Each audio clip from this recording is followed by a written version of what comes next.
নমস্কার বন্ধুরা, কাহিনীর নতুন একটি পর্বে আপনাদের সকলকে স্বাগত জানাচ্ছি। আমি প্রিয়াঙ্কা আর আপনারা দেখছেন সম্ভবা আমি যুগে যুগে। মা, তুমি কথা শুনবে না তাই না? তোমাকে যতবার বলেছি তুমি ঘর থেকে বেরোবে না, ততই তুমি ঘর থেকে বাইরে বেরিয়ে যাও। অমিত নিজের বৃদ্ধ মাকে এইভাবেই বকাবকি করছিল। তখনই তার মা বলল, কি করব বাবা, ঘরে জল শেষ হয়ে গেছিল, একটু জল নিতে বেরিয়েছি। এছাড়া ওই অন্ধকার ঘরে আমার থাকতে একদম ভালো লাগে না, তাই ভাবলাম একটু বাইরে বেরিয়ে দাঁড়াই, একটু খোলা হাওয়ায় নিঃশ্বাস নিই। তখনই অমিত বলতে লাগলো, মা মা তুমি কেন বুঝতে পারছো না? লীলা বাজারে গেছে, ও যদি ঘরে ফিরে তোমাকে বাইরে দেখে তাহলে ঘরে একটা তাণ্ডব সৃষ্টি করবে। এতটা বলেই অমিত নিজের মাকে জোর জবরদস্তি ওই অন্ধকার ঘরে নিয়ে গেল। বেচারি মা ওইভাবেই ওই অন্ধকার ঘরের মধ্যে নিজের ছোট্ট একটা চৌকির মধ্যে গিয়ে ধপাস করে বসে পড়ল। বৃদ্ধ মায়ের চোখ থেকে অঝরে জল ঝরতে লাগলো। ওনার চোখ থেকে অঝরে অশ্রুধারা ঝরে চলেছিল। এদিকে উনি সেই দিনের কথা মনে করছিলেন যখন ওনার ছেলে অমিতের অ্যাক্সিডেন্ট হয়েছিল। শহরের সিটি হসপিটালে প্রায় 1 মাস পর্যন্ত তার চিকিৎসা চলেছিল, কিন্তু তবুও তার শরীর সুস্থ হওয়ার নাম নিচ্ছিল না। এদিকে অমিতের পিতা প্রশান্তবাবু আইসিইউ ওয়ার্ডের বাইরে এদিক ওদিক চক্কর লাগাচ্ছিলেন। ওনার মনের ভেতরটা যেন উথাল পাথাল হয়ে যাচ্ছিল। একবার তিনি ডাক্তারের কাছে গিয়ে ডাক্তারদের সঙ্গে কথা বলতেন, আবারও আইসিইউ ওয়ার্ডের বাইরে রাখা বেঞ্চের মধ্যে বসে বসে হাউ হাউ করে কাঁদতেন। এদিকে অমিতের মা প্রমীলা দেবীও নার্সদের সঙ্গে বারবার তোষামত করছিলেন যাতে তারা তার ছেলেকে একটু ভালোভাবে দেখে। এদিকে যখন আইসিইউ ওয়ার্ড থেকে একজন ডাক্তার বেরোলেন, তখনই প্রশান্তবাবু সেই ডাক্তারের পা ধরে নিলেন আর বলতে লাগলেন, ডাক্তারবাবু যেভাবে হোক আমার অমিতকে আপনি বাঁচান। আমি সারা জীবন আপনার গুলামি করব, আপনি শুধু আমার ছেলেকে বাঁচান। ডাক্তারবাবু বলতে লাগলেন, দেখুন আপনি এইভাবে পা ধরবেন না, আমরা যথাযথ চেষ্টা করছি যাতে আপনার ছেলে সুস্থ হয়ে যায়, কিন্তু এখনও ও বিপদসীমার বাইরে বেরোয়নি, আমাদের হয়তো একটা অপারেশন করতে হতে পারে। শুনুন, অপারেশনের জন্য প্রায় 6 লাখ টাকা খরচ হবে। আপনারা যত তাড়াতাড়ি টাকা পয়সা জোগাড় করবেন তত তাড়াতাড়ি আমরা ট্রিটমেন্ট চালু করতে পারবো। ডাক্তারের কথা মতো প্রশান্তবাবু টাকা জোগাড় করার জন্য হন্যে হয়ে ঘুরে বেড়াতে লাগলেন, কিন্তু অনেক চেষ্টা করার পরও উনি 2.5 লাখ টাকার বেশি জোগাড় করতে পারলেন না। তখনই প্রশান্তবাবুর মেয়ে নিজের ভাইয়ের জন্য আরও বাদবাকি টাকাটা জোগাড় করে দিল। তারপর গিয়ে অমিতের অপারেশন হলো এবং অমিত সুস্থ হলো। এভাবেই ধীরে ধীরে সময় কাটতে লাগলো। প্রশান্তবাবু অনেক কষ্ট করে, অনেক পরিশ্রম করে নিজের ছেলেকে ইঞ্জিনিয়ার বানিয়েছিল। একটা ভালো কোম্পানিতে অমিত চাকরিও পেয়েছিল। হঠাৎই একদিন অমিত তার মা বাবাকে এসে বলল সে একটা মেয়েকে পছন্দ করে আর ওই মেয়েটাকেই সে বিয়ে করবে। মেয়েটির নাম হলো মায়া। মায়া দেখতে খুব সুন্দরী ছিল এবং কথাবার্তায়ও খুব পটু ছিল। মায়া অমিতের কোম্পানিতেই চাকরি করত। 2-4 দেখার মধ্যেই তারা একে অপরকে ভালোবেসে ফেলেছিল এবং তারা সিদ্ধান্ত নিয়ে নিয়েছিল যে তারা একসঙ্গে নিজেদের জীবন কাটাবে। কিন্তু প্রেরণা দেবী আর প্রশান্তবাবুর কোনোভাবেই মায়ার কথাবার্তা বলার ধরন, তার জামা কাপড় পরার ধরন পছন্দ ছিল না। এছাড়াও মায়া অন্য কাস্টের ছিল, তাই মায়ার মা বাবাও এই বিয়েতে সম্মতি দেয়নি। কিন্তু অমিত আর মায়া নিজেদের পরিবারের কথা শুনল না, তারা নিজেদের পছন্দ মতো বিয়ে করে নিল। বিয়ের 1 মাসের মধ্যে মায়া বাড়িতে অশান্তি, ঝগড়া ঝাঁটি সৃষ্টি করে দিল। সে মডার্ন টাইপের মেয়ে ছিল, নিজের শ্বশুর শাশুড়ির সঙ্গে থাকা তার কাছে ওল্ড ফ্যাশন বলে মনে হতো। বিয়ের মাত্র 3 মাস যেতে না যেতেই অমিতকে নিয়ে সে একটা ভাড়ার বাড়িতে থাকতে শুরু করলো। এদিকে অমিতও নিজের বউয়ের কথা মতো তার সঙ্গে ওই ভাড়ার বাড়িতেই থাকতে শুরু করলো। সে একবারের জন্য নিজের বাবা মাকে দেখতে আসতো না। কতবার প্রশান্তবাবু অসুস্থ হওয়ার পর প্রেরণা দেবী অমিতকে ফোন করার চেষ্টা করেছিলেন, তার সঙ্গে কথা বলার চেষ্টা করেছিলেন, কিন্তু অমিত একবারও নিজের মায়ের ফোন ধরতো না। কত উৎসব চলে যেত, কিন্তু কোনো উৎসবেই অমিত বাড়িতে আসতো না। এদিকে প্রশান্তবাবু সব সময় কেমন যেন উদাস হয়ে বসে থাকতেন। আসলে নিজের ছেলের থেকে দূরে থাকা ওনার সহ্য হচ্ছিল না। ছোটবেলা থেকেই তিনি অমিতকে ভীষণ ভালোবাসতেন। ছেলের জন্য উনি কি না করেছেন। তাও অমিত ওনার ব্যাপারে একটুও চিন্তা করলো না। বিয়ের পর নিজের স্ত্রীকে নিয়ে এইভাবে আলাদা হয়ে গেল, এই ব্যাপারটা প্রশান্তবাবু মেনে নিতে পারছিলেন না। উনি সব সময় উদাস হয়ে নিজের আরাম কেদারায় বসে থাকতেন, ঘর থেকে বাইরে বেরোতেন না, কার সঙ্গে দেখা সাক্ষাৎও করতেন না। ওনার মেয়ে মাঝে মধ্যে বাড়িতে আসলে দু একটা কথা বলতেন, আবারও ওই একইভাবে এক দৃষ্টে বাইরের দিকে তাকিয়ে থাকতেন। এমনই একদিন হঠাৎ করে উনি যখন আরাম কেদারা থেকে উঠে নিজের ঘরের ভিতর ঢুকতে গেলেন, ওনার বুকের ভিতরে তীব্র যন্ত্রণা অনুভব হলো এবং সেই যন্ত্রণার চোটেই উনি মাথা ঘুরে মাটিতে পড়ে গেলেন। প্রেরণা দেবী যখন দেখলেন যে প্রশান্তবাবু ওইভাবে মাথা ঘুরে মাটিতে পড়ে গেছেন, তখন উনি দিকবিদিক হারা হয়ে গেলেন। উনি বুঝতে পারছিলেন না যে এখন উনি কি করবেন। দুই বৃদ্ধ ব্যক্তি একটা ঘরের ভিতরে এইভাবে একা একা অসহায় অনুভব করছিলেন। প্রেরণা দেবী তাড়াতাড়ি দৌড়ে ওনার ননদের কাছে গেলেন, যিনি ওনার বাড়ির একটু পাশেই থাকতেন। তারপর তারা দুজনে মিলে কোনো মতে প্রশান্তবাবুকে হাসপাতালে নিয়ে গেলেন। ডাক্তার বলল ওনার হার্ট অ্যাটাক এসেছে। প্রেরণা দেবী কতবার অমিতকে ফোন করার চেষ্টা করেছিল, অমিতকে কথা বলার চেষ্টা করেছিল, কিন্তু তিনি যতবার অমিতকে ফোন করত, অমিত উল্টো মায়ের উপরই ঝাঁজি দিয়ে ফোন কেটে দিত। কিন্তু যখনই ওনার মেয়ে দীপিকা এই কথা শুনল, সে হন্তদন্ত হয়ে নিজের বাবার কাছে ছুটে আসলো। সে নিজের বাবাকে জড়িয়ে ধরে বলতে লাগলো, বাবা তুমি কিচ্ছু চিন্তা করো না, তুমি তাড়াতাড়ি সুস্থ হয়ে যাবে। দীপিকার চেষ্টা এবং কঠোর পরিশ্রমের কারণে প্রশান্তবাবু আস্তে আস্তে সুস্থ হতে লাগলেন। সে নিজের বাবাকে অনেক সেবা করেছিল, অনেক দেখাশোনা করেছিল, সময় মতো ওনাকে ওষুধ দিত, সময় মতো ওনাকে পথ্য দিত। কিছুদিন পর প্রশান্তবাবু যখন একটু সুস্থ হলেন, ওনাকে হসপিটাল থেকে ডিসচার্জ করে দেওয়া হলো। তখন দীপিকা তার বাবা মাকে নিয়ে তাদের বাড়িতে গেল এবং তার বাবাকে নিজের বাড়িতে রেখে অনেক যত্ন আত্তি করলো। রাত্রেবেলা দীপিকা নিজের বাবার পা টিপে দিত। প্রশান্তবাবু যখন তার মেয়েকে এইসব করতে বারণ করত, তখন দীপিকা বলতো, আচ্ছা বাবা, তোমার মনে আছে ছোট্টবেলায় যখন আমি আর ভাই খেলাধুলো করে বাড়িতে ফিরতাম, আমাদের পা কত ব্যথা করতো, তুমি আমাদের পা সর্ষের তেল দিয়ে মালিশ করে দিতে। তুমি হয়তো ভুলে গেছো, কিন্তু আমি ভুলিনি। যখন আমরা ছোট থাকতে তুমি আমাদেরকে এত সেবা করেছিলে, তাহলে এখন আমাদেরকে কেন তুমি সেবা করতে দিচ্ছ না? এভাবে আরও কয়েকদিন কেটে গেল। কিন্তু এমনই একদিন হঠাৎ সকালবেলা প্রশান্তবাবু যখন নিজের ঘরের থেকে বাথরুমের দিকে যাচ্ছিলেন, আবারও ওনার বুকে তীব্র যন্ত্রণা অনুভব হলো। আর এবার ওনাকে আর শেষ রক্ষা করা গেল না। উনি হঠাৎ করেই মাটিতে পড়ে গেলেন এবং সেখানেই ওনার মৃত্যু হয়ে গেল। এদিকে এই দৃশ্য দেখে প্রেরণা দেবী যেন পায়ের তলার থেকে মাটি সরে গেল। প্রেরণা দেবী চিৎকার করে কাঁদতে শুরু করলেন। আর এদিকে মায়ের কান্না দেখে দীপিকা ঘরে ছুটে আসলো, দেখলো বাবা ওইভাবে মাটিতে পড়ে রয়েছে।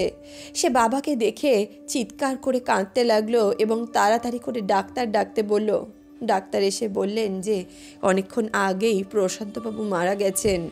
জীবিত অবস্থায় প্রশান্তবাবু কত বলেছিলেন যে একবারের জন্য হলো অমিতকে নিয়ে আসো, অমিতের সঙ্গে আমি একটু দেখা করতে চাই, কিন্তু অমিত একবারও নিজের বাবার সঙ্গে দেখা করতে আসেনি। কিন্তু যখনই সে শুনল যে তার বাবার মৃত্যু হয়েছে, সে সঙ্গে সঙ্গে তার বাবাকে মুখাগ্নি দিতে চলে আসলো। কিন্তু ওর চোখে মুখে একটুও অনুশোচনা দেখা যাচ্ছিল না। লোক দেখানোর নিয়মকানুন সম্পন্ন করার পর অমিত নিজের স্ত্রীকে নিয়ে আবারও তার নিজের বাড়িতে চলে গেল। এদিকে কয়েকদিন কেটে যাওয়ার পর প্রেরণা দেবীও নিজের বাড়ি ফিরে গেলেন। ওনার মেয়ে ওনাকে কোনো মতেই বাড়ি যেতে দিতে চাইছিল না, কিন্তু প্রেরণা দেবী কোনো মতেই আর নিজের মেয়ের কাছে থাকতে চাইলেন না, কারণ মেয়েরও তো শ্বশুর বাড়ি আছে। শ্বশুর বাড়িতে এইভাবে দিনের পর দিন পড়ে থাকাটা ওনার কাছে যুক্তিযুক্ত বলে মনে হয়নি। উনি নিজের বাড়িতে গিয়ে সব সময় একা একা একটা ছোট্ট ঘরের ভিতরে বন্ধ হয়ে থাকতেন। ওনার যেন কিছুই ভালো লাগতো না। এমনিতে ওনার শরীরে খুব একটা কোনো রোগ ছিল না, তবে যার মন অশান্ত থাকে তার শরীর কিভাবে সুস্থ থাকবে? প্রশান্তবাবুর পেনশনের টাকায় প্রেরণা দেবী নিজের খাওয়া খরচা চালাতেন। নিজের ঘরের বারান্দায় অধিকাংশ সময় বসে থাকতেন আর নিজের কাঁপা কাঁপা হাতে নিজের জন্য পেট ভরার মতো যা পারতেন তাই বানিয়ে খেতেন। এদিকে দীপিকা যখনই পারত তখনই মাকে দেখতে তাদের বাড়িতে চলে যেত। অধিকাংশ সময় দীপিকা প্রেরণা দেবীর সঙ্গে তার বাড়িতে এসে থাকতো। এদিকে অমিত আর তার স্ত্রী মনে মনে এটা ভাবতে লাগলো যে হয়তো তার দিদি তার ওই বাড়িতে আধিপত্য স্থাপন করবে, সে হয়তো সমস্ত সম্পত্তি নিয়ে নেবে, কারণ সে মার কাছে ঘন ঘন যাচ্ছে, মাকে দেখছে। আর এমন অবস্থায় মার যদি কিছু হয়ে যায় আর মা যদি সমস্ত সম্পত্তি তার দিদিকেই লিখে দেয় তাহলে কি হবে। এটা ভেবেই অমিত আর তার স্ত্রী সিদ্ধান্ত নিল যে তারা আবারও নিজের বাড়ি ফিরে যাবে। বাড়িতে ফিরে এসে সবাইকে একথা বলতে লাগলো, বাবা চলে যাওয়ার পর মা একেবারে একা হয়ে গেছেন, আর ওনাকে এইভাবে একা রাখাটা আমার ঠিক বলে মনে হলো না, তাই আমরা ফিরে এসেছি। এদিকে সরল সাদা প্রেরণা দেবী তো নিজের ছেলের কথায় বিশ্বাস করে গেলেন। তিনি ভাবতে লাগলেন, সত্যি হয়তো আমার ছেলে আমাকে নিয়ে এত চিন্তা করছে, তাই আবার এখানে ফিরে এসেছে। এদিকে কিছুদিনের মধ্যেই মায়া নিজের শাশুড়ির সমস্ত জিনিসপত্র একটি ছোট্ট কুঠিরের ভিতরে দিয়ে দিল আর সমস্ত ঘরে নিজের আধিপত্য বিস্তার করে নিল। এদিকে দীপিকা যখন অমিতের এই কথার বিরোধিতা করলো, এই সিদ্ধান্তের বিরোধিতা করলো, তখন অমিত তার দিদিকে বলতে লাগলো, দেখ তোর বিয়ে হয়ে গেছে, বাপের বাড়িতে এত ঘন ঘন আসা তোর ঠিক না, আমরা যেভাবে পারবো আমাদের সংসার চালাবো, তুই আমাদের সংসারে এত কেন নাক গলাস। এমনটা বলে অমিত নিজের দিদিকে নিজের ঘর থেকে বার করে দিল। এদিকে প্রেরণা দেবীও এমন অবস্থায় ছিলেন না যে নিজের ছেলে বৌমার কথায় বিরোধিতা করতে পারতেন।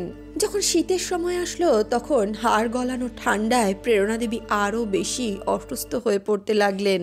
কিন্তু ওনার ছেলে বৌমা ওনার চিকিৎসার জন্য 1 টাকাও খরচা করতে রাজি ছিল না।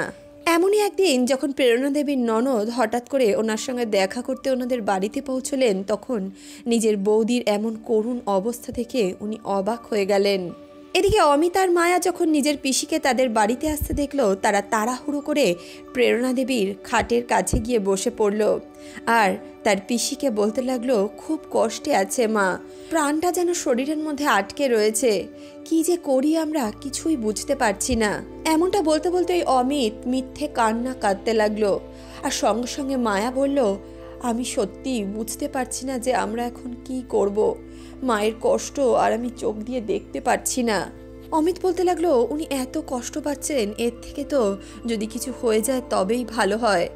সঙ্গে সঙ্গে তখনই প্রেরণা দেবীর ননদ বলে উঠল, অমিত তুমি এটা কি বলছো, তুমি তোমার মায়ের মৃত্যুর কথা বলছো, এখন তোমার উচিত তোমার মাকে একটা ভালো ডাক্তার দেখানো, সেটা না করে তুমি এখানে পাশে বসে বসে মিথ্যে কান্না কাঁদছো আর বলছো তোমার মা মরে গেলেই ভালো হয়। নিজের পিসির কথা শুনে অমিত যেন হকচকিয়ে গেল। এদিকে মায়া নিজের চোখ মুখ কুচকাতে লাগলো। সঙ্গে সঙ্গে প্রেরণা দেবী ননদ ওনাকে নিয়ে সামনের হাসপাতালে গেলেন এবং ওনার চিকিৎসা করালেন। তিনি দীপিকাকেও ডেকে নিলেন। দীপিকা এবং তার পিসি মিলে প্রেরণা দেবীকে ভালো হাসপাতালে ভালো ট্রিটমেন্ট করালেন এবং কিছুদিনের মধ্যেই উনি আবারও সুস্থ হয়ে উঠলেন। হসপিটালের বেডে বসে বসে প্রেরণা দেবী কিছু একটা ভাবছিলেন।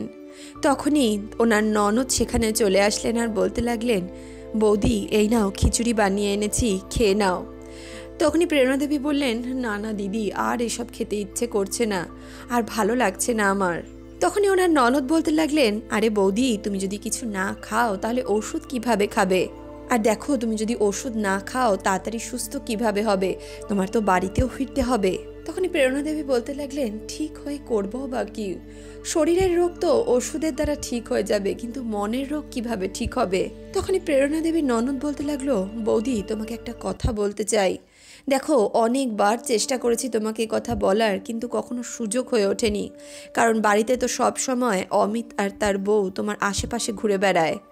তখনই প্রেরণা দেবী বলতে লাগলেন, দিদি তোমার কথায় আমি কোনোদিনও খারাপ মনে করেছি, তুমি আমার জন্য যা করেছো এমন কাজ তো আমার ছেলেও আমার জন্য করলো না।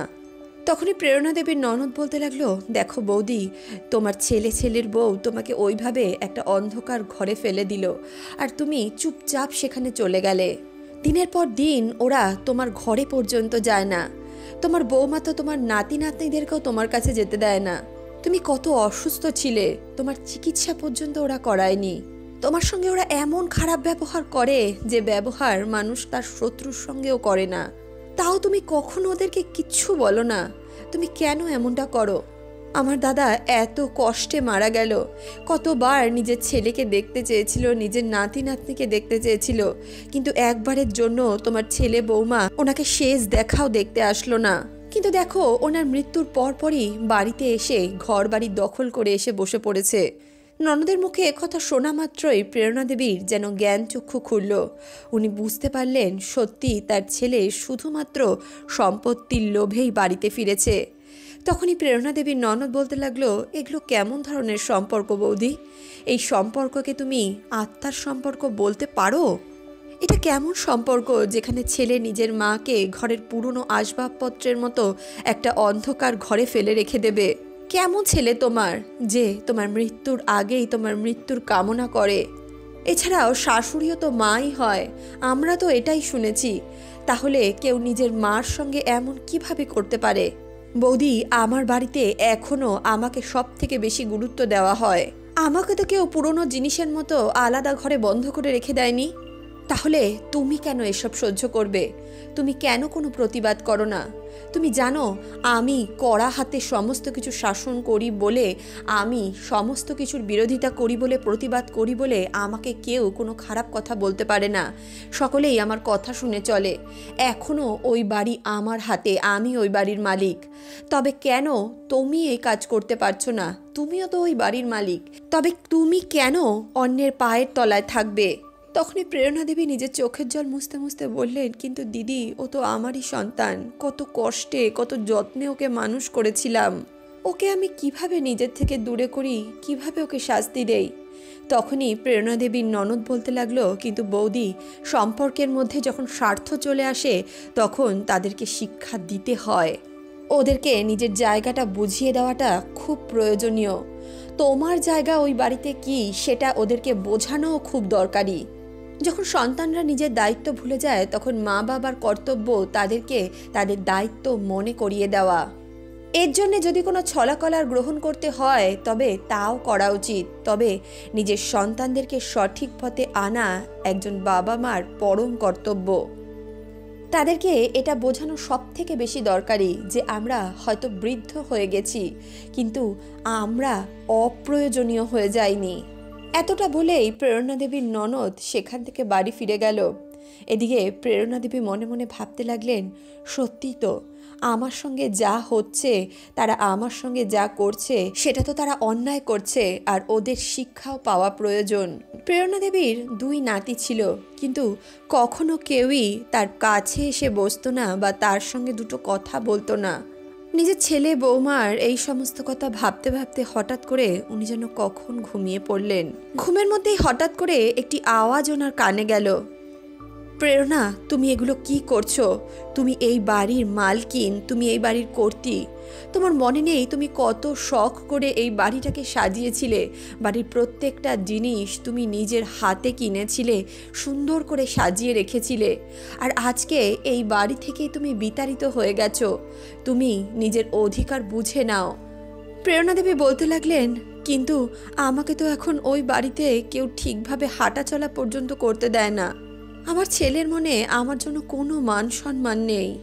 তখনই প্রশান্তবাবু বলতে লাগলেন, দিদি ঠিক বলেছে প্রেরণা, তোমার গুরুত্ব যখন কেউ বুঝতে পারবে না তখন তোমার উচিত নিজের গুরুত্ব তাদেরকে বুঝিয়ে দেওয়া। নিজের জীবন এইভাবে নষ্ট করো না। তোমাকে এত কষ্টে দেখে আমার আত্মা শান্তি পাবে না। হঠাৎ করেই প্রেরণা দেবীর ঘুম ভেঙে গেল। উনি হাসপাতালের বেডে উঠে বসলেন আর এদিক ওদিক তাকাতে লাগলেন। উনি যাকে খুঁজছিলেন সে তো সেখানে ছিলই না। উনি বুঝতে পারলেন যে উনি স্বপ্ন দেখছিলেন। কিন্তু তারপর থেকে প্রেরণা দেবীর মধ্যে অনেক পরিবর্তন আসলো। উনি সময় মতো খাবার খেতে লাগলেন, সময় মতো ওষুধ খেতে লাগলেন, আর কিছুদিনের মধ্যেই হসপিটাল থেকে ওনাকে ডিসচার্জ করে দেওয়া হলো। উনি আবারও নিজের বাড়ি ফিরে আসলেন। প্রেরণা দেবী ঘরে পৌঁছে সবার আগে নিজের ড্রয়িং রুমে রাখা সোফাতে গিয়ে বসলেন। এদিকে অমিত যখন নিজের মাকে এইভাবে সোফায় বসতে দেখলো, সে সঙ্গে সঙ্গে তার মাকে বলতে লাগলো, মা কি হয়েছে, তুমি এখানে বসে আছো কেন, তোমার কি কিছু দরকার? তোমার যদি কিছু দরকার হয় আমাকে বলো, আমি তোমাকে সেটা এনে দিচ্ছি। কিন্তু মায়া যদি একবার দেখে নেয় যে তুমি এইভাবে ড্রয়িং রুমে বসে আছো, সে কিন্তু বাড়ি মাথায় তুলে নেবে। এমনটা বলে যখনই অমিত প্রেরণা দেবীর হাত ধরে ওনাকে আবার ওই অন্ধকার ঘরের দিকে নিয়ে যেতে লাগলো, তখনই প্রেরণা দেবী তার হাত ছাড়িয়ে নিল। তিনি চিৎকার করে বলে উঠলেন, কেন রাগ করবে ও আমার উপর? ওর অধিকার আছে আমার উপর রাগ করার। তোরা হয়তো ভুলে যাচ্ছিস এই বাড়িটা আমার, আমার যেখানে ইচ্ছা আমি সেখানে ঘুরে বেড়াতে পারি। ওকে আমাকে আমার ঘরেই ঘোরার থেকে বারণ করার? অমিত নিজের মায়ের এই রূপ দেখে হতবাক হয়ে গেল। প্রেরণা দেবী তো সব সময় চুপচাপ থাকতেন, ভয়ে ভয়ে ঘরের এক কোণায় বসে থাকতেন, কিন্তু আজকে ওনার মধ্যে এত পরিবর্তন দেখে অমিতের যেন মাথার উপর বজ্রাঘাত পড়ল। তখনই ঘরের ভেতর থেকে মায়া বেরিয়ে আসলো আর চিৎকার করে বলতে লাগলো, এই সময় টিভি কে চালালো? প্রেরণা দেবী বললেন, এই বাড়ির মালকিন চালিয়েছে, আর আমার মনে হয় না এতে কারোর কোনোরূপ কোনো সমস্যা হবে। প্রেরণা দেবী চিৎকার করে কথা বললেন। প্রেরণা দেবীর গলার আওয়াজ শুনে মায়া নিজের ঘর থেকে ধরপড়িয়ে বাইরে বেরোলো। সে বলতে লাগলো, মা আপনি এখানে? আপনার ক্ষমতা কি করে হলো আপনি নিজের ঘর থেকে বাইরে বেরিয়েছেন? কিছুক্ষণের মধ্যেই আমার অফিসের বান্ধবীরা আসবে, আর তারা যদি এসে আপনাকে এখানে দেখে তাহলে আমার মাথা লজ্জায় হেট হয়ে যাবে। আপনি তাড়াতাড়ি নিজের ঘরে যান। প্রেরণা দেবী বলতে লাগলেন, একদমই না, আজকে আমার টিভি দেখতে খুব ইচ্ছে হচ্ছে, আর তাই আজ সারা দিন টিভি চলবে। এক কাজ করো, তুমি তোমার বান্ধবীদেরকে অন্য একদিন আসতে বলো। এমনটা বলেই প্রেরণা দেবী সোফার মধ্যে আরাম করে বসে পড়লেন। এই দৃশ্য দেখে মায়া আজ হতবাক হয়ে গেছিল। সেটা বুঝে উঠতে পারছিল না যে মায়ের মধ্যে এত আত্মবিশ্বাস কোথা থেকে আসলো। তখনই মায়া নিজের স্বামীর দিকে তাকিয়ে কটমটিয়ে বলতে লাগলো, তুমি দেখছো তোমার মা কি বলছে? তুমি তোমার মাকে তাড়াতাড়ি ঘরে পাঠাও। তখনই অমিত বলল, মা তুমি যাও না ঘরে, দেখছো তো মায়া বলছে এখানে কিটি পার্টি হবে, শুধু শুধু তুমি কেন এখানে বসে আছো? তখনই প্রেরণা দেবী বলতে লাগলেন, দেখো বাবা, আমি জানি তুমি বউয়ের গুলাম, কিন্তু এই বাড়িটা তো আমার, আমার যা ইচ্ছা আমি তাই করব। প্রেরণা দেবী অমিতকে এই সমস্ত কথা বলছিলেন, সঙ্গে সঙ্গে ডোরবেল বেজে উঠল। মায়া দরজা খুলে দেখল সামনে উকিলবাবু দাঁড়িয়ে রয়েছেন। মায়া উকিলবাবুকে দেখে একটু অবাক হয়ে গেল। সে বলতে লাগলো, উকিলবাবু আপনি এখানে? তখনই প্রেরণা দেবী বললেন, হ্যাঁ আমি ওনাকে ডেকেছি, ওনাকে ভেতরে নিয়ে আসো। অমিত বলতে লাগলো, মা তুমি ওনাকে কেন ডেকেছ? প্রেরণা দেবী বললেন, আমি নিজের উইল করতে চাই। একথা শুনে অমিত হকচকিয়ে গেল। সে বলল, উইল কেন? এই সমস্ত সম্পত্তির মালিক আমি নিজে, কারণ আমি তোমার একমাত্র ছেলে। তখনই প্রেরণা দেবী বলতে লাগলেন, বাহ, তোমার নিজের অধিকারের কথা মনে আছে, কিন্তু নিজের কর্তব্যের কথা মনে নেই। তখনই মায়া বলল, কিন্তু মা আমরা তো নিজের কর্তব্য ঠিকঠাকই পালন করছি। তখনই প্রেরণা দেবী বললেন, হ্যাঁ তোমরা খুব ভালো কর্তব্য পালন করছো। নিজের মাকে একটা অন্ধকার ঘরে ঠেলে ফেলে দেওয়া, আর তারপর তার খোঁজ খবর পর্যন্ত না নেওয়া, সে খেয়েছে কি খায়নি, সে মরে আছে কি বেঁচে আছে, এই সমস্ত কিছু খোঁজ না নেওয়াকে তোমরা কর্তব্য পালন করা বলো। মা অসুস্থ হয়েছে বলে সবার সামনে মিথ্যে নাটক করে কান্না করা আর বলা, এর থেকে মরে গেলেই ভালো হয়, একে তোমরা কর্তব্য পালন করা বলো। যদি এটাকেই তোমরা কর্তব্য পালন করা বলে থাকো, তাহলে হ্যাঁ তোমরা খুব ভালোভাবে নিজেদের কর্তব্য পালন করেছো, কিন্তু বাবা এমন কর্তব্য আমি নিজের জন্য নিজে এমনিতেই পালন করতে পারি, এর জন্য আমার তোমাদেরকে কোনো প্রয়োজন নেই। তাই আমি সিদ্ধান্ত নিয়েছি সামনের মাস থেকে আমি এই ঘরটা ভাড়া দিয়ে দেব। নিজের জন্য একটা ঘর রাখবো, বাদবাকিটা আমি ভাড়া দিয়ে সেখান থেকে যা উপার্জন হবে তা দিয়ে আমার ভালোভাবেই চলে যাবে। এছাড়াও তোমার বাবার পেনশন তো আমার আছেই। এদিকে অমিত আর মায়া যখন প্রেরণা দেবীর মুখে কথা শুনল, তখন তারা তাড়াহুড়ো করে তাদের মায়ের পায়ের কাছে গিয়ে বসে পড়ল। সেই মায়ের কাছে যেই মাকে তারা কিছুদিন আগে একটা অন্ধকার ঘরে সব সময় বন্ধ করে রাখত। অমিত নিজের মাকে বলতে লাগলো, কিন্তু মা আমরা কোথায় যাব এখন? তুমি আমাকে তোমার কাছেই রেখে দাও, আমি তোমাকে কথা দিচ্ছি যে আমাদের দ্বারা এই ভুল আর কোনোদিনও হবে না। তখনই প্রেরণা দেবী বললেন, আচ্ছা ঠিক আছে, তোমার যদি থাকতেই হয় তাহলে ওই কুঠুরি ঘরের মধ্যে গিয়ে থাকো, যে ঘরে এতদিন তুমি আমাকে বন্ধ করে রেখেছিলে। তখনই অমিত বলল, কিন্তু মা, আমি ওই ঘরে কিভাবে থাকবো? আমি একজন ইঞ্জিনিয়ার, অফিস থেকে মাঝে মধ্যেই আমার সঙ্গে দেখা করার জন্য লোককে আসে। এছাড়াও মায়ার সঙ্গেও তো দেখা করতে তার বন্ধুরা আসে। তোমার নাতি নাতনিরা রয়েছে, তাদের পড়াশোনার জন্যও তো একটা ভালো জায়গা প্রয়োজন। ওই ছোট্ট অন্ধকার ঘরে আমরা কিভাবে থাকবো? তখনই প্রেরণা দেবী বললেন, বাহ, এতদিন নিজের মাকে ওই ছোট্ট অন্ধকার ঘরে রাখতে তোমাদের একবারও মনে হয়নি যে মা ওই ঘরে কিভাবে থাকবে। এখন যখন তোমাদের থাকার সময় আসলো তখন তোমরা এই কথা বলছো? আর কোন নাতিদের কথা বলছো তুমি, যাদেরকে জীবনে কখনো তুমি আমার কাছে পর্যন্ত খেসতে দাওনি? আমি কেন ওদের কথা ভাবতে যাব? ওরা তো আমার সঙ্গে কোনোদিনও এক মুহূর্তের জন্য কথা পর্যন্ত বলতে আসে না। আর ওদের কি দোষ? তোমরাই আমার সঙ্গে ওদের দেখা করতে দাও না, কথা বলতে দাও না। আর তাই আমারও এই পৃথিবীতে কেউ নেই। আমি কারোর জন্য চিন্তা করতে পারবো না। তোমরা যদি থাকতে চাও থাকো, আর না থাকতে চাও এখান থেকে চলে যাও। আমি যতদিন বেঁচে আছি এই ঘর আমি ভাড়া দেব, আর আমার মৃত্যুর পর এই সমস্ত ঘরবাড়ির মালিক হবে আমার মেয়ে। আমার মেয়ে জীবনের প্রতিটি মুহূর্তে আমার সঙ্গ দিয়েছে। তুই তো নিজের স্ত্রীর কথা শুনে নিজের দিদির সঙ্গে পর্যন্ত খারাপ ব্যবহার করেছিস, তার সঙ্গে পর্যন্ত সম্পর্ক ছিন্ন করে দিয়েছিস। সেই দিদির সঙ্গে যে তোকে জীবন দান দিয়েছিল। কয়েক বছর আগে যখন তোর অ্যাক্সিডেন্ট হয়েছিল তখন তোর বাবা মাত্র 1.5 লাখ টাকা জোগাড় করতে পেরেছিল। বাদবাকি টাকাটা তোর দিদি দিয়েছিল। তোর অপারেশনের জন্য পুরোপুরি 6 লাখ টাকা খরচা হয়েছিল। আজ প্রেরণা দেবী অনর্গল বলে যাচ্ছিলেন, আর ওনার ছেলের বৌমা মাথা নিচু করে ওনার কথা শুনছিল। জীবনের শেষ মুহূর্তে তোর বাবা তোর সঙ্গে দেখা করার জন্য, নিজের নাতিদের সঙ্গে দেখা করার জন্য পাগলের মতো ছটফট করেছিলেন, কিন্তু তুই একবারও তোর বাবাকে দেখতে আসিসনি। তুই তো তোর বউয়ের ভালোবাসায় অন্ধ হয়ে গেছিলিস। তোর নিজের বউয়ের কথা ছাড়া, নিজের বউকে ছাড়া আর কারোর কথা কোনো দিনও খেয়াল আসেনি। কারোর কথা তুই কোনো দিনও কোনো গুরুত্ব দিসনি। তখনই অমিত বলল, মা, আমাকে ক্ষমা করে দাও। সত্যি আমি স্বার্থে অন্ধ হয়ে গেছিলাম। মা, আমি অনেক বড় ভুল করেছি, কিন্তু আমাকে আমার ভুলের এত বড় শাস্তি দিও না। ছেলের বৌমা যখন প্রেরণা দেবীর পায়ে পড়ে এইভাবে কাঁদতে লাগলেন, তখন প্রেরণা দেবী বললেন, আচ্ছা ঠিক আছে, তোমাদের সঙ্গে আমার হৃদয়ের তো কোনো সম্পর্ক নেই, কিন্তু আমি তোমার মা। মায়ের কর্তব্য তো আমাকে পালন করতেই হবে। আর সেই মাতৃত্বের টানেই আমি তোমাকে একবারের জন্য সুযোগ দিচ্ছি। তবে আমি এখন আমার নিজের ঘরে থাকবো, যেই ঘরে এখন তোমরা থাকো। ওটা আমার ঘর ছিল, আমি আর তোমার বাবাও ঘরে থাকতাম। এখন থেকে আমি আবারও ওই ঘরেই থাকবো। আর তোমরা তোমাদের ঘর বেছে নাও। এখানে আরও অনেক ঘর আছে, তোমরা যেখানে ইচ্ছা সেখানে থাকতে পারো। কিন্তু ওপরের তলা আমি এখন ভাড়া দিয়ে দেব। আমি আর নিজেকে কারোর উপর নির্ভরশীল করে রাখবো না। তোমাদের বাবার পেনশনের টাকায় আমার ভালোভাবেই খাওয়া খরচা চলে যায়।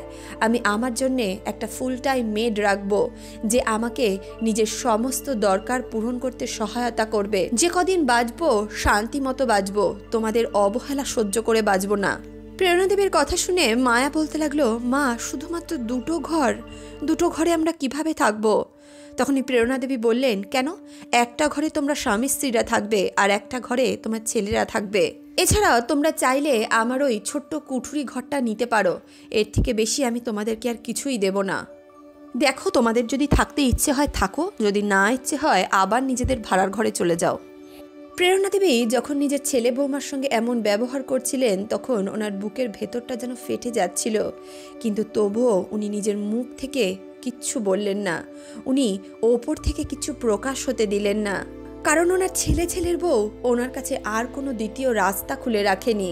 তখনই অমিত বলতে লাগলো, না না, আমাদের 2টো ঘরেই হয়ে যাবে। বেশি প্রয়োজন হলে ওই কুঠুরিটা ঠিক করে নেব। তখনই প্রেরণা দেবী বললেন, ও আরও একটা কথা, আমার মেয়ে যখন ইচ্ছা, যতদিনের জন্য ইচ্ছা আমার বাড়িতে এসে থাকতে পারে। যদি কেউ এতে কোনোরূপ কোনো বিরোধিতা করেছে, তাহলে সেদিনই তার এই বাড়িতে শেষ দিন হবে। আজ নিজের শাশুড়ির এই রূপ দেখে মায়া আর দ্বিতীয় কোনো কথা বলতে পারল না। মায়া নিজের বান্ধবীদেরকে ফোন করলো এবং তার বাড়িতে সেই পার্টি ক্যান্সেল করলো। কিছুদিনের মধ্যেই প্রেরণা দেবী ওপরের ঘর ভাড়া দিয়ে দিলেন আর নিজের উইলও তৈরি করলেন, যেখানে ঘরের 50% তার ছেলের বৌমার নামে থাকবে আর বাদবাকি 50% ওনার মেয়ের নামে থাকবে। কিন্তু উনি বেঁচে থাকতে এই সম্পূর্ণটাই ওনার একার অধিকারে। ওনার মৃত্যুর পরই এই সমস্ত কিছুর ভাগ বাটোয়ারা হবে। প্রেরণা দেবী উইল বানিয়ে তো নিয়েছিলেন, কিন্তু নিজের ছেলের বউকে এই উইল সম্বন্ধে কখনো কিচ্ছু জানতে দেননি। আজকের এই কাহিনী আপনাদের কেমন লাগলো কমেন্ট বক্সে অবশ্যই লিখে জানাবেন। ভিডিওটি ভালো লাগলে অবশ্যই ভিডিওটিতে একটি লাইক করুন, বন্ধু বান্ধব আত্মীয় পরিজনের সঙ্গে ভিডিওটি শেয়ার করুন। বন্ধুরা, আমাদের এই কাহিনীগুলোর উদ্দেশ্য কিন্তু আপনাদের কষ্ট দেওয়া নয়। এই কাহিনীর উদ্দেশ্য হলো আপনাদেরকে সঠিক শিক্ষা প্রদান করা, যে শিক্ষা আমাদেরকে একটি সুন্দর সমাজ গঠনে সহায়তা করবে। তাহলে চলুন আমরা সকলে মিলে একটি সুন্দর এবং সুস্থ সমাজ গঠন করি। এছাড়াও আপনারা যদি আমাদেরকে আমাদের ফেসবুক পেজে ফলো করতে চান, তাহলে আমি আমার ফেসবুক পেজের লিংক ডেসক্রিপশন বক্সে দিয়ে দেব। দেখা হচ্ছে নেক্সট ভিডিওতে। ততক্ষণের জন্য সুস্থ থাকুন, ভালো থাকুন।